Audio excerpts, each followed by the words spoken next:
అందరికీ నమస్కారం. ముఖ్యమంత్రి శ్రీ వైఎస్ జగన్మోహన్ రెడ్డి గారి ఆశీర్వాదంతో, శ్రీ విజయసాయి రెడ్డి గారి ఆశీర్వాదంతో, మా పార్టీ నాయకులు కార్యకర్తల ఆశీర్వాదంతో, ప్రజల ఆశీర్వాదంతో, స్థానిక సంస్థల ప్రజాప్రతినిధుల ఆశీర్వాదంతో, పత్రికా విలేకరుల ఆశీర్వాదంతో ఈరోజు 11:04 నామినేషన్ వేశాను. ముఖ్యమంత్రిగా శ్రీ వైఎస్ జగన్మోహన్ రెడ్డి గారు ప్రమాణ స్వీకారం చేసిన తర్వాత సంక్షేమ పథకాలకు శ్రీకారం చుట్టి రాష్ట్రంలో పార్టీలు, కులాలు, మతాలు చూడకుండా, రాజకీయాలే చేయకుండా సంక్షేమ పథకాలకు శ్రీకారం చుట్టారు. దాదాపు 2,75,000 కోట్లు పార్టీలకు అతీతంగా పేద ప్రజలందరికీ కూడా ఇవ్వడం జరిగింది. మరలా ఈ ఎన్నికల్లో వైఎస్ఆర్ కాంగ్రెస్ పార్టీ అధికారంలోకి రావడానికి, జగన్మోహన్ రెడ్డి గారు ముఖ్యమంత్రిగా ప్రమాణ స్వీకారం చేయడానికి ఈ సంక్షేమ పథకాలే మాకు శ్రీరామ రక్ష. పార్టీలు చూడకుండా పెద్ద ఎత్తున సంక్షేమ పథకాలు ఇచ్చాం. ఈరోజు పేదలందరూ కూడా జగన్మోహన్ రెడ్డి గారి వైపు ఉన్నారు. ధనవంతులు, కోటీశ్వర్లు చంద్రబాబు వైపు ఉన్నారు.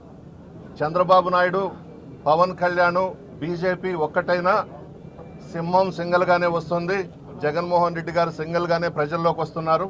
ప్రజలందరూ కూడా పార్టీలకు అతీతంగా జగన్మోహన్ రెడ్డి గారిని ముఖ్యమంత్రిగా ఎంపిక చేసుకోవాలని చెప్పి డిసైడ్ అయిపోయినారు. ఎవ్వరు ఎన్ని కుట్రలు బనినా మరలా మా ప్రభుత్వమే అధికారంలోకి వస్తుంది. 175కి 175 స్థానాల్లో మేము గెలవబోతా ఉన్నాం. 25కి 25 పార్లమెంటు స్థానాలు కూడా మేము గెలుచుకోబోతున్నాం. పేద ప్రజలందరూ ఈరోజు పార్టీలకు అతీతంగా బ్రహ్మరథం పడతా ఉన్నారు. వీళ్ళు ఎన్ని కుట్రలు చేసినా, కుతంత్రాలు చేసినా మరలా వైఎస్ఆర్ కాంగ్రెస్ పార్టీని పేదలందరూ కూడా ముక్త కంఠంతో గెలిపించుకొని జగన్మోహన్ రెడ్డి గారిని ముఖ్యమంత్రిగా ప్రమాణ స్వీకారం చేసే విధంగా, పట్టాభిషేకం చేసే విధంగా ప్రజలు నిర్ణయం అయిపోయినారు. ఈ పవన్ కళ్యాణ్ కానీ, చంద్రబాబు కానీ, బీజేపీ కానీ ఎవ్వరూ కూడా ఏమీ చేయలేరు. పేద ప్రజల ఆశీర్వాదం జగన్మోహన్ రెడ్డి గారికి ఉంది. Thank you.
గవర్నమెంట్